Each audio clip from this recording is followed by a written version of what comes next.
वाहिगुरू जी का खालसा, वाहिगुरू जी की फ़तेह। पाइजेवा गुरुद्वारे का मैं एक्सपीरियंस आज शेयर करने वाली हूँ। I am a judo player, so मेरे इंटरनेशनल थे सिंगापुर में एंड उस दिन मेरा संडे मिस हो गया था जो मंजी साहब का स्नान था। उस टाइम मेरी फ़ाइट चल रही थी सिंगापुर में। आई थिंक 2.5-3 घंटे का फ़र्क है इंडिया एंड सिंगापुर के टाइमिंग में। तो उस टाइम पापा सेवा ही कर रहे थे मंजी साहब की, तो मेरी फाइनल फ़ाइट रह गई थी उसमें। तो मैंने पापा को फ़ोन करा कि मुझे बहुत डर लग रहा है, थोड़ी सी आपको रहती है कि आप इंटरनेशनल का इतना बड़ा मैच खेलने जा रहे हो। तो फिर पापा ने कहा कि भाई जी बाबा कृपा रखेंगी तो टेंशन मत ले, अच्छे से खेलियो। उसके बाद जब मैंने वहाँ से मैं फाइनल फ़ाइट बहुत मुश्किल से जीती थी। मेरे बहुत लंबी वो फ़ाइट खिंची थी। तो जैसे ही मैं जीती मैंने पापा को फ़ोन करा, पापा ऐसे ऐसे। पापा इतने खुश हुए उस टाइम, पापा तो मतलब कूदने लग गए उस टाइम। पापा ने कहा कि मैं पाइजेवा गुरुद्वारे में हूँ। तो पापा ने वापस मेरे तरफ से मत्था टेका और पापा ने मन्नत भी मानी थी कि कन्नू के एटलीस्ट ब्रोंज मेडल ही आ जाए इंटरनेशनल में। बट भाई जी बाबा जी की कृपा थी, मैंने गोल्ड जीता उस टाइम इंटरनेशनल में इंडिया के लिए। एक और अनुभव मैं आपसे शेयर करना चाहती हूँ। मैं संडे को भाई जी बाबा जी के दर्शन करके गई थी, मत्था टेक के गई थी। मेरे अगले दिन मेरा नेशनल्स का टूर था, पंजाब में था।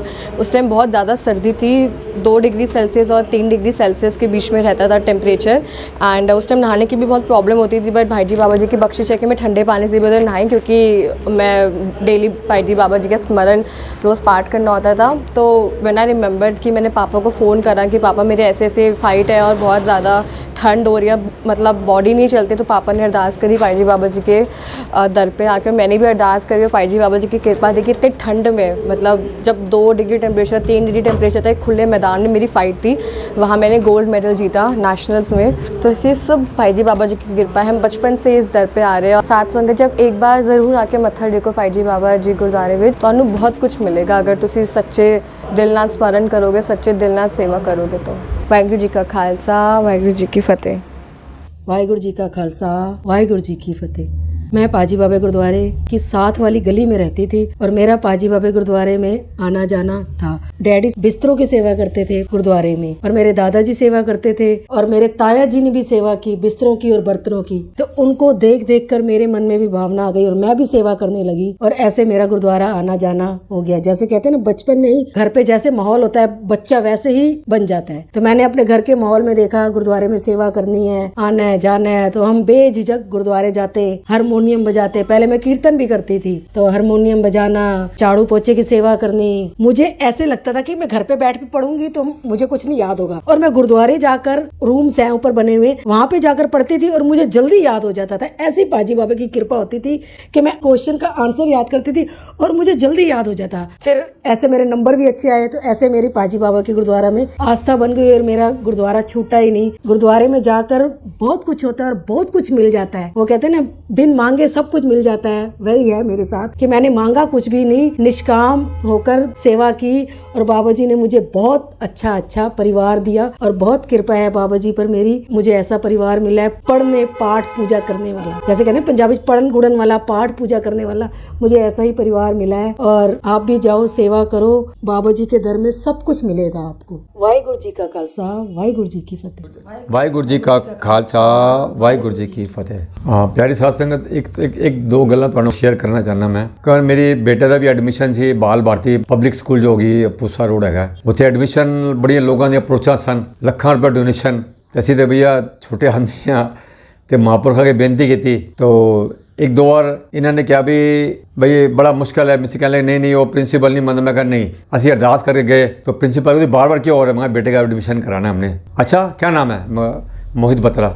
अच्छा जाओ फीस को फॉर्म निकालो, फीस भर दो। एडमिशन सब दे हो गए, वो तो बाद साढ़े बेटे का नंबर आ गया। सेकंड मेरी बेटे का एडमिशन होया 4 साल बाद। असी उन्होंने पियानो कन्नू कहने कनिका बत्रा, तो वो थोड़ा स्टार्टिंग ही ना छोटे 3.5 साल ही थोड़ा 1-2 वर्ड साफ नहीं बोलती सी। उन्होंने इंटरव्यू होना सी, तो एक साइड प्रिंसीपल बैठे सन, एक टीचर बैठी सी जिन्हें इंटरव्यू लेना सी। ये अपना नाम थोड़ा साफ नहीं बोल सकती सी। असी क्या उन भाजी बाबा उन्हें अगर नाम साफ ना बोला तो कहीं साफ नहीं बोलती नाम, तो उन कृपा करो आप इसलिए हुए। जब साढ़ा नंबर आया, हाँ जी आओ जी रमेश बत्रा जी आओ जी, तो मेरी बेटे का नाम आया तो आए, असी बैठे। ऐसी भाजी बाबा की कृपा हुई, जब असी बैठे जो इंटरव्यू लैन वाली सी वो जी टीचर सी वो उठ के चली गई। तो प्रिंसीपल मन पूछन लगे आप क्या काम करते हो, कहाँ रहते हो, तो उन्होंने दसिया कि असीं इत्थे गुरुद्वारा भाजी उहदे नाल ईदगाह रोड उत्थे क्वार्टर ही रहने, तो क्या सदर में शॉप है। अच्छा ये बेटी आपकी, ओके उन्हें राइट करता। असी उठे हाँ, बिटिया उठी और वो टीचर दोबारा आके बह गई ਅਸੀਂ ਹੈਰਾਨ ਲੱਗ ਗਏ ਕਿ ਇਹ ਭਾਜੀ ਬਾਬਾ ਤੇਰੀ ਇਤਨੀ ਬਖਸ਼ਿਸ਼ ਹੋਈ ਹੈ कि ये थोड़ा साफ बड़ दिल दी बड़ा डर सी भाई इधर एडमिशन किस होएगा थोड़ा साफ नहीं बलदी लेकिन उसका बख्शिश का नतीजा कि वो अज ਉਹਦਾ ਟੀਚਰ ਉੱਡ ਗਿਆ ਐਡਮਿਸ਼ਨ ਬਾਲ ਭਾਰਤੀ ਸਕੂਲ ਵਿੱਚ ਸਾਡੇ ਦੋਨੋਂ ਬੱਚੇ ਦਾ ਇਹ ਮਹਾਂਪੁਰਖਾਂ ਦੀ ਕਿਰਪਾ ਨਾਲ ਬਖਸ਼ਿਸ਼ ਦਾ ਸਦਕਾ ਸਾਡੇ ਦੋਨੋਂ ਬੱਚਿਆਂ ਦਾ ਐਡਮਿਸ਼ਨ ਉੱਥੇ ਬਾਲ ਭਾਰਤੀ ਅੱਜ ਹੋਇਆ। ਅੱਜ ਮੇਰੀ ਬਿਟਿਆ ਰੋਜ਼ ਹਰ ਸੰਡੇ ਮੰਜੀ ਸਾਹਿਬ ਦੀ ਸੇਵਾ ਹੁੰਦੀ ਹੈ, ਦਾਸ ਵੀ ਉੱਥੇ ਜਾਂਦਾ ਹੈ ਹਰ ਸੰਡੇ। ਮੈਂ ਤਾਂ ਇਹ ਕਹਾਂਗਾ ਪਿਆਰੀ ਸਾਧ ਸੰਗਤ ਇਹ ਮਹਾਂਪੁਰਖਾਂ ਦਾ ਸਥਾਨ ਹੈ पर जब तक जिंदगी है ज्ञान है मनुख जीवन है बार बार नहीं मिलता। मेरे महाराज जी परम पुण्य संत सुजान सिंह जी महाराज जी बच्चानंद की 84 लाख जून तो बाद एक बार इंसान जन्म मिलता है। तो गुरबाणी है कि लेखे कदे न छुट्टी है खिन खिन बुलनहार बख्शनहार बख्श लै नानक पार उतार। असीं तो गुनहगार व्यक्ति हाँ, गुनहगार हाँ, असीं महापुरखों की दर तो एक असीस लैन जाने कि हे गुरु नवाज जो जी हाँ तेरे हाँ चंगे मंदे जो जी हाँ तेरे हाँ सानू अपना बड़ा लै।